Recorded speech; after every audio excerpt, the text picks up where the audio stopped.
निष्ठा ऑनलाइन प्रशिक्षण मॉड्यूल 13 विद्यालय नेतृत्व संकल्पना एवं अनुप्रयोग गतिविधि 5 एवं प्रश्नोत्तरी का संपूर्ण हल पाइए। 16 में से 16 और 10 में से 10 अंक। जी हाँ दोस्तों, स्वागत है आपका हमारे YouTube channel school time yes you can do में।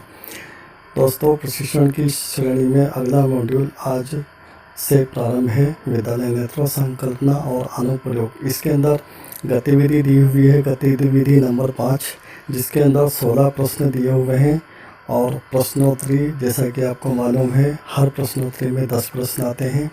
तो दोस्तों, आपके सामने संपूर्ण गतिविधियों का हल और प्रश्नोत्तरी का हल प्रस्तुत है। तो चलते हैं हमारी दीक्षा ऐप की तरफ और शुरू करते हैं हमारा मॉड्यूल 13। प्रश्नोत्तरी शुरू करने से पहले मैं आपको जानकारी दे दूं, जैसा कि पिछले वीडियो में मैं बता चुका हूं कि इस बार जो है माई स्टेट कोर्स का ऑप्शन आपको कहीं नहीं मिलेगा। इसलिए आपको कोर्स में जाकर के सीधे अपने कोर्स को सर्च करना होगा। सर्च करने के लिए आपको वही लिखना है, निष्ठा कोर्स राजस्थान। निष्ठा कोर्स राजस्थान जैसे ही आप सर्च करेंगे तो स्टेट के कोर्स सभी आ जाएंगे। आपको हिंदी वाले कोर्स को सेलेक्ट करना है, फिर अगले कोर्स पर हम आगे बढ़ते चले जाएंगे। दीक्षा ऐप जैसे ही ओपन होती है, हम गतिविधि 5 पर चलते हैं। सीधे नीचे लिखे कथन और निष्क्रिय और सक्रिय वाक्य में वर्गीकृत करना है। शिक्षार्थी दिए गए कार्य, कक्षा में होने वाली परीक्षाओं, क्षेत्र कार्यों, शिक्षण अभ्यासों एवं व्यक्तिगत रूप से कार्य करते हैं, तो इसका सही उत्तर होगा निष्क्रिय अधिगम। अगला प्रश्न, शिक्षार्थियों को समाज में अपनी स्थिति और अपनी मान्यताओं का पता लगाने व परखने के लिए कक्षा शिक्षण अधिगम प्रक्रियाओं में स्थान दिया जाता है। सक्रिय अधिगम, निष्क्रिय अधिगम, दोनों में से एक को हमें चुनना है। तो दोस्तों, इसका सही उत्तर होगा सक्रिय अधिगम। चलते हैं अगले प्रश्न की तरफ। शिक्षक शिक्षार्थियों को गहन विचार विमर्श व चिंतन संलग्न रखते हैं। शिक्षार्थियों को सेवा अध्ययन और समीक्षात्मक विचार कौशलों के विकास के लिए मुद्दों को समझने एवं पहचानने के लिए प्रोत्साहित करते हैं। शिक्षार्थी, यहाँ पे एरो दिया हुआ है, इसको हम ओपन करके आगे पढ़ते हैं। शिक्षार्थी अपने द्वारा किए गए अवलोकन एवं चिंतन, जिसमें विवादों का भी उल्लेख हो, इन सभी विषयों पर चिंतन युक्त लेख लिखते हैं। सक्रिय अधिगम या निष्क्रिय अधिगम, दोनों में से एक को चुनना है। सही आंसर सक्रिय अधिगम। अगला प्रश्न की तरफ बढ़ते हैं। मूल्य आधारित शिक्षा की ओर न ले जाना, निष्क्रिय अधिगम या सक्रिय अधिगम। सही आंसर निष्क्रिय अधिगम। चलते हैं अगले प्रश्न की तरफ। शिक्षार्थी को दल में काम करने, एक दूसरे के साथ बातचीत करने और विभिन्न तरह के विषयों, क्षेत्रों पर प्रोजेक्ट करने के लिए प्रोत्साहित किया जाता है। सामूहिक प्रस्तुतियों को प्रोत्साहित किया जाता है। तो ये सक्रिय अधिगम है या निष्क्रिय अधिगम, दोनों में से एक को चुनना है। हम सक्रिय अधिगम को चुनेंगे। अगला प्रश्न की तरफ बढ़ते हैं। रट्टा प्रणाली को हतोत्साहित करना, शिक्षण अधिगम को एक आनंददायी व सहभागी गतिविधि बनाना, बाल केंद्रित क्रियाकलाप आधारित सहभागी अधिगम अनुभवों जैसे नाटक, प्रोजेक्ट, विचार विमर्श, संवाद, अवलोकन, भ्रमण आदि को सुनियोजित करना और सृजनात्मक कार्यों के साथ शिक्षण अधिगम को एकीकृत करना। सक्रिय अधिगम या निष्क्रिय अधिगम, दोनों में से हमें एक को चुनना है। तो हम इसमें चुनते हैं, ये सक्रिय अधिगम है। तो हम इसको सेलेक्ट करते हुए अगले क्वेश्चन की तरफ बढ़ते हैं। शिक्षार्थियों की विषय ज्ञान के उदाहरणों को जानने के लिए कोई स्थान नहीं होता, निष्क्रिय अधिगम या सक्रिय अधिगम, दोनों में से हमें एक को चुनना है। निष्क्रिय अधिगम चुनते हुए हम अगले प्रश्न की तरफ बढ़ते हैं। सामाजिक वास्तविकताओं, शिक्षार्थियों और अधिगम प्रक्रिया के बारे में छात्रों की मान्यताओं का निराकरण करने के लिए कोई स्थान नहीं होता, निष्क्रिय अधिगम हमने चुना। अगले प्रश्न की तरफ। चिंतन मनन व सेव अध्ययन के कम अवसर, निष्क्रिय अधिगम और सक्रिय अधिगम, दोनों में से हमने चुना निष्क्रिय अधिगम। अगला प्रश्न, शिक्षार्थी के लिए ज्ञान को बाहरी एवं ऐसा माना जाता है जिसे प्राप्त किया जाना है। निष्क्रिय अधिगम, सक्रिय अधिगम, दोनों में से हमने चुना निष्क्रिय अधिगम को।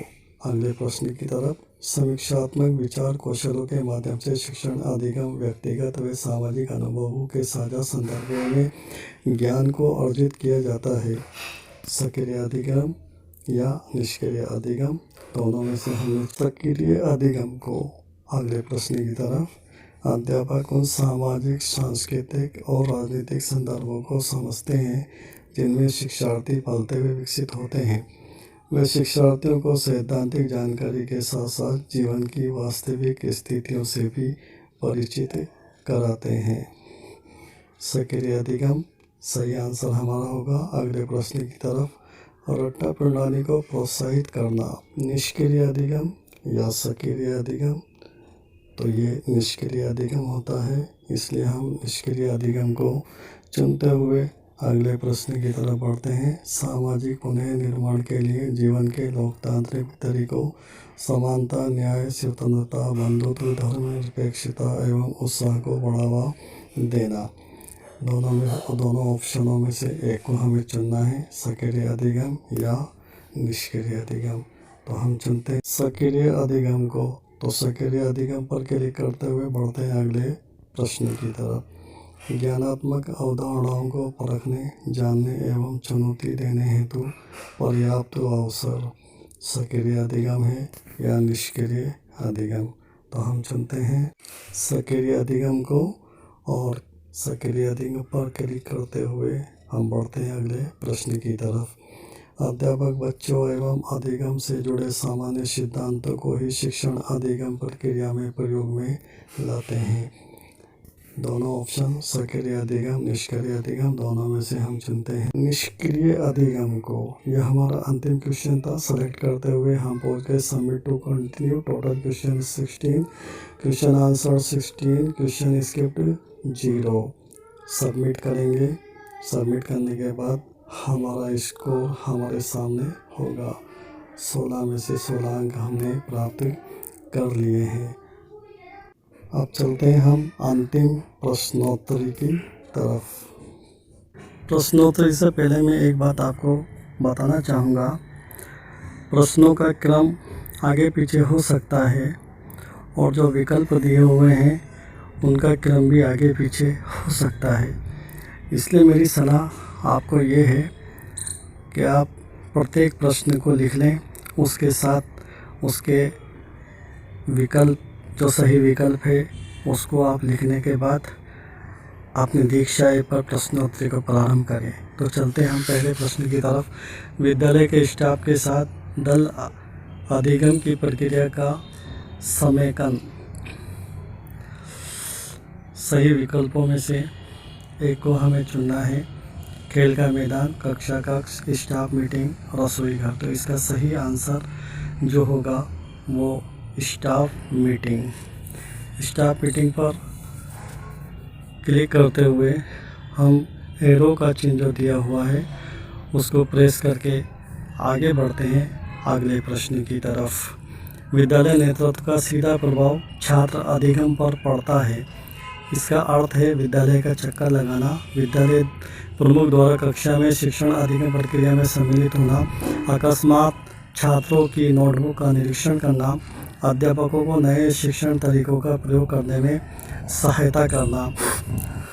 इसका सही उत्तर होगा विकल्प नंबर 2, विद्यालय प्रमुख द्वारा कक्षा में शिक्षण अधिगम प्रक्रिया में सम्मिलित होना। विकल्प 2 को प्रेस करते हुए आगे बढ़ते हैं अगले प्रश्न की तरफ। विद्यालय विकास योजना किसके लिए उपयोगी नहीं है? विद्यालय का विजन निर्मित करने में, विद्यालय से संबंधित क्षेत्रों का आकलन करने में, विद्यालय में उपलब्ध संसाधनों का आकलन करने में, केवल प्रशासकीय उद्देश्यों के लिए। इसका सही विकल्प हम चुनेंगे विकल्प संख्या 4, केवल प्रशासकीय उद्देश्यों के लिए। इसको प्रेस करते हुए एरो के चिन्ह पर क्लिक करते हुए हम बढ़ते हैं अगले प्रश्न की तरफ। अगला प्रश्न हमारे सामने है, इनमें से कौन सा विकल्प सक्रिय अधिगम नहीं है। सक्रिय अधिगम एक दूसरे से सीखने से को प्रेरित करता है। सक्रिय अधिगम व्यक्तिगत सोच को प्रोत्साहित नहीं करता। सक्रिय अधिगम विश्लेषणात्मक सोच पर जोर देता है। सक्रिय अधिगम में अध्यापक सुगम करता होता है। इसके सही विकल्प संख्या 2 पर क्लिक करते हुए आगे बढ़ते हैं। सक्रिय अधिगम व्यक्तिगत सोच को प्रोत्साहित नहीं करता। इसको क्लिक करते हुए एरो पर प्रेस करते हुए हम आगे बढ़ते हैं अगले प्रश्न की तरफ।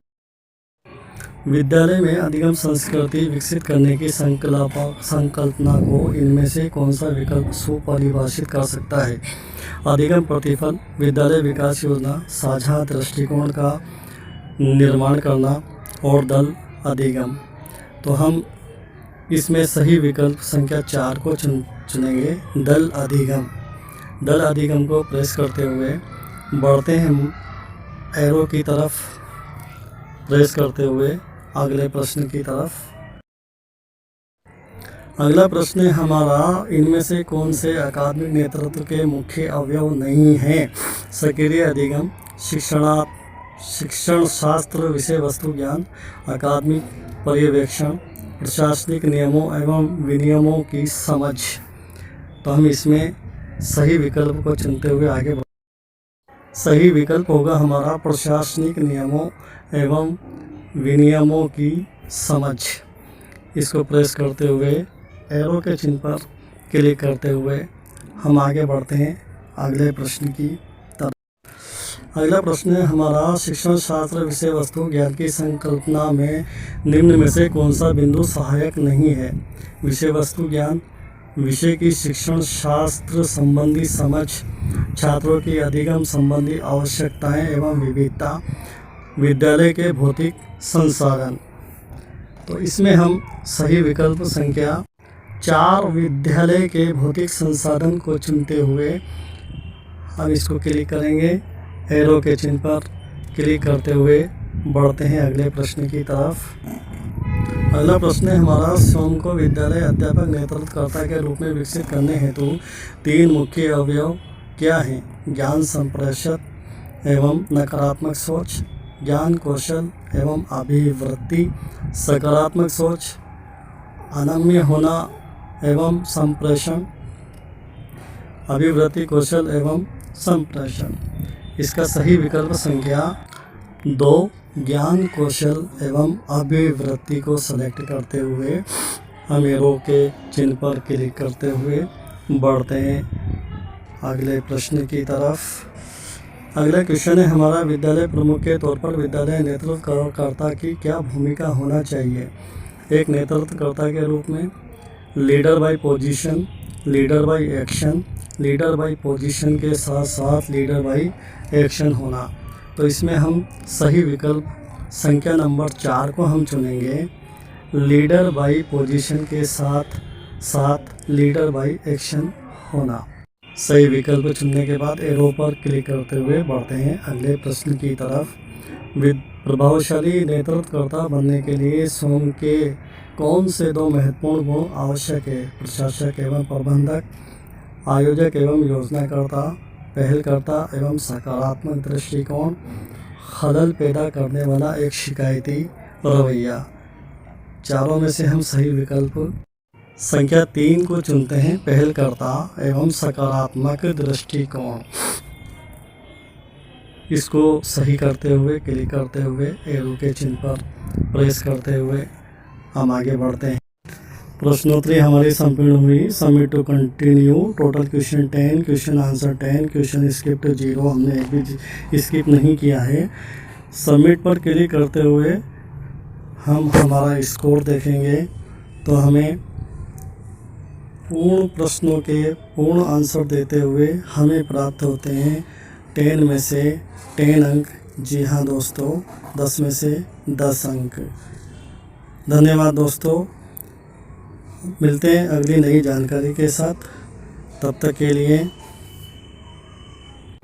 अलविदा, गुड बाय।